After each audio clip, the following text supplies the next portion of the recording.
Have you ever paused to consider the hidden reality of the woman who flourishes in her own company? She isn't searching for a partner, nor is she mourning a lost romance. The explanation for her lifestyle isn't found in social anxiety or past trauma, but in a profound shift that challenges everything we believe about feminine identity. When a female chooses solitude, she isn't wandering aimlessly, she is arriving at her true center. This path of internal mapping doesn't earn public praise or viral validation. It is forged in the quiet, through grit and an uncompromising sense of autonomy. Public perception often fails to grasp her essence. She is not isolated, she is discerning. She isn't icy, she simply stopped pouring her spirit into those who refuse to appreciate her light. There is something inherently disruptive about a woman who finds herself sufficient without external completion. Such presence breaks the machinery of social control and exposes a raw reality. Most people are baffled by a woman who doesn't require a savior. Meanwhile, many women are still figuring out how to view themselves in that powerful, solitary mirror. Carl Jung suggested that what we suppress eventually manifests as our shadow. These independent women often serve as a mirror for the collective repressed desires. They embody the sovereignty that many crave but few dare to claim. They don't shout for affection, they whisper their boundaries. They don't perform for the male gaze, they retreat to cultivate their own garden. Their interest lies in tranquility rather than conquest. This makes society uneasy. While the world pushes a frantic race toward partnership, these individuals have mastered the art of being their own home. A woman living solo isn't adrift. She is vibrating at a frequency where nothing is pleaded for, everything is selected. Validation is irrelevant when your own existence is substantial. This is likely why she attracts so much scrutiny and unasked for advice. People try to categorize her to feel safe, but they miss the fact that her physical absence in the dating market is a spiritual presence that defies the emotional status quo. She doesn't crave any love, she demands a connection that doesn't require her to shrink. Until that appears, she remains a fortress of one. You might view this as bitterness or an ego trip right now, but deep within, a question is beginning to thrum. Is that quiet life actually the only bridge to the most vital relationship of all? The one you have with your own soul. The silence surrounding her isn't a void, it's a temple. Those who fear that space label her as aloof or stuck up. However, she didn't construct those walls to block the world out, but to keep her own heart in. Jung noted that what we fail to confront internally, we eventually meet as fate. Many confuse being alone with being empty, when it is actually the most fertile soil for growth. While others look for external plugs to fill their holes, she looks inward. In that vast internal landscape, she has faced the demons others flee from: old family scars, abandoned hopes, and the heavy weight of false love. Her choice wasn't born from a fresh injury, but from a wound that finally became a scar. She didn't stop believing in love, she stopped accepting its counterfeit version. This woman has navigated chaos. She has loved until her identity was erased. She has offered everything for pennies. But eventually, a light turned on. This wasn't a lightning bolt, it was a slow dawn, fueled by small, necessary heartbreaks. What looks like coldness is actually psychological maturity. And depth is terrifying because it requires honesty. She doesn't want mere company, she wants a peer. She isn't moved by promises, but by tangible consistency. She seems distant because she doesn't want to be rescued, she wants to be witnessed. That requires a bravery that most suitors lack. People turn back not because she is a puzzle, but because she is whole. When a woman becomes integrated, she triggers two reactions: worship or dread, respect from those also seeking truth, fear from those who need a half to feel like a whole. She isn't here to finish someone else's story, she wants to walk beside someone who has already finished their own. Until then, she stays solo out of loyalty to her evolution. This isn't hiding, it's preservation. There is a massive gap between being lonely and being sacred. Yet the world struggles to digest her. We are told that happily ever after requires a duo. We treat singleness as a defect, Jung argued that where tradition dominates, authenticity dies. This woman ignores the script. She hears the typical critiques, "You're too picky," or "Nobody is perfect." She responds with a knowing, quiet smile because she understands that picky is just the floor of what she deserves. She isn't hunting for a flawless human, she is looking for a conscious one. Someone who has done the heavy lifting of the soul, just as she has. That kind of person isn't found in a crowded room. Her existence is a threat because it proves joy is possible without dependency. It strips the masks off. Insecure men feel small. Women still seeking permission feel judged. But she isn't at war. She is just existing. And that authenticity acts as a mirror for those still in bondage. She is in no rush. She won't accelerate her life to suit a timeline. Her pace irritates a society obsessed with speed. She wants substance while others want shadows. She seeks soul-level intimacy while others are busy curating a digital life. Her no isn't a tactic, it's a boundary. Her exit isn't a tantrum, it's a choice. Choosing her living room over a hollow date isn't pride, it's clarity. This clarity is her rebellion. She lives to exist, not to please. That makes her dangerous to a system built on female insecurity.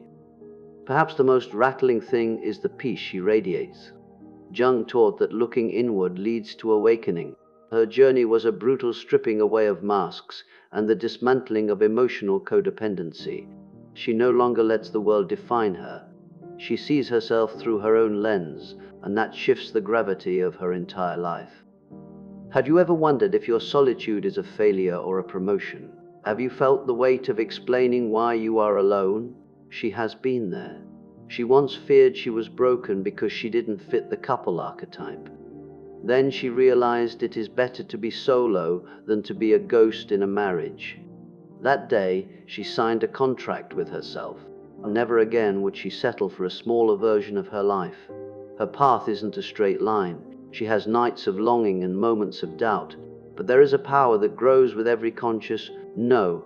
She knows true love doesn't imprison or diminish. She wants the love that expands and liberates. Until that arrives, she continues her solo hike, not out of ego, but out of honesty. She is the living proof of Jung's individuation. She has faced her dark side, traveled the unconscious, and returned more solid. Now that she knows her value, she refuses to be a fraction. She isn't looking for completion. She is looking for a partner in awareness. This is intimidating because it requires accountability. Most people love out of a sense of lack or ownership. If she is alone today, it's because her steps are heavy with wisdom. Her silence is a reminder that love shouldn't be a transaction. She has nothing left to prove. This soul-level certainty changes the air around her. A woman who knows herself is dangerous because she is clear. The woman living alone isn't the same girl who begged for attention. Something in her shattered, and that break was her exit strategy. As Jung said, a tree reaching for heaven must have roots in the depths.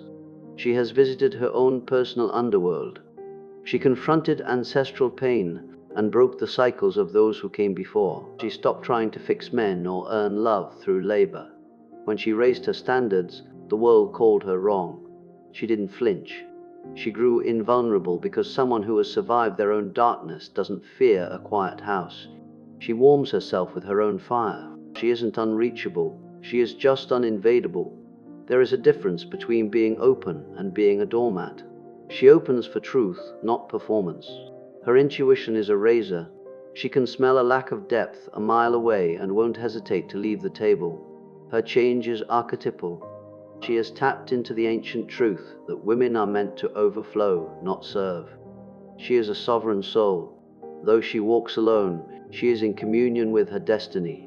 Labels like difficult or cold don't stick because she isn't trying to fit in, she's trying to expand. She isn't fighting for a seat, she is the whole theater.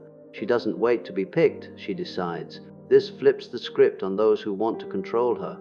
She has already crossed the border. On the other side, she found that real connection only starts after you love yourself enough to stay alone forever. There is a sacredness to her stride. She doesn't need a crowd to feel valid. Her confidence is a low hum. Jung noted that what we face within becomes our fate. By choosing herself, She has authored a destiny that others envy but don't understand.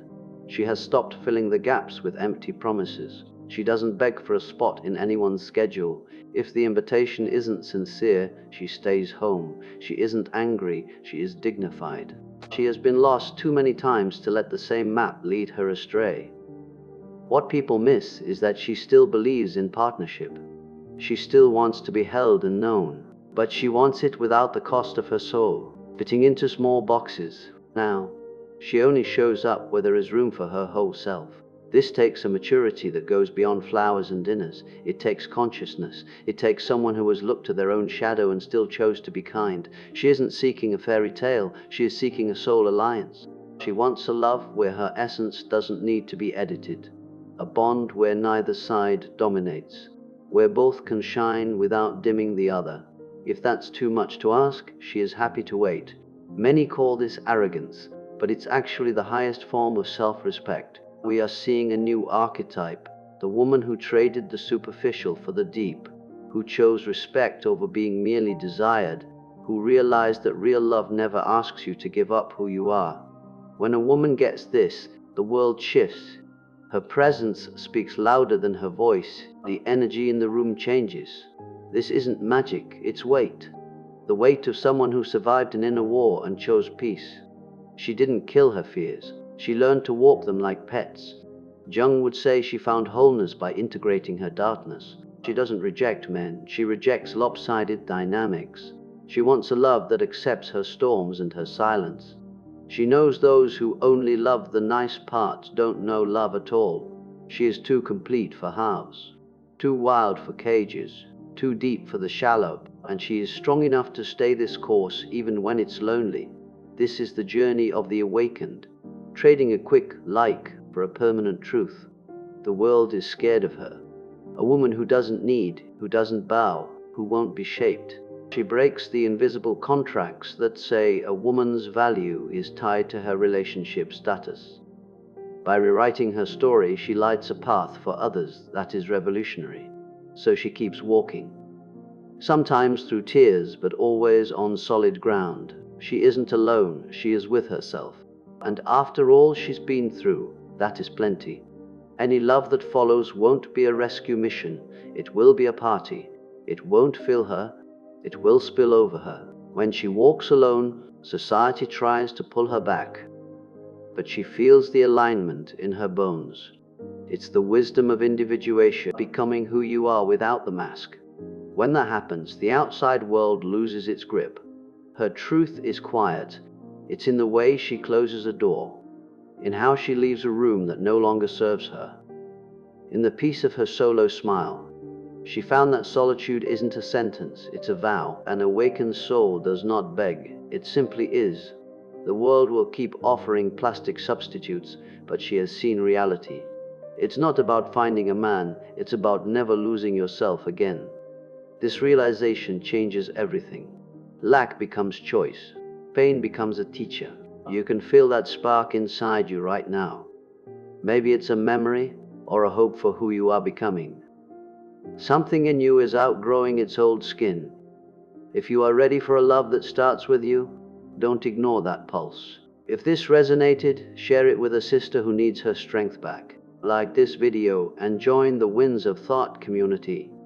Let this message echo, because when the soul is touched, the only thing to do is let it ring.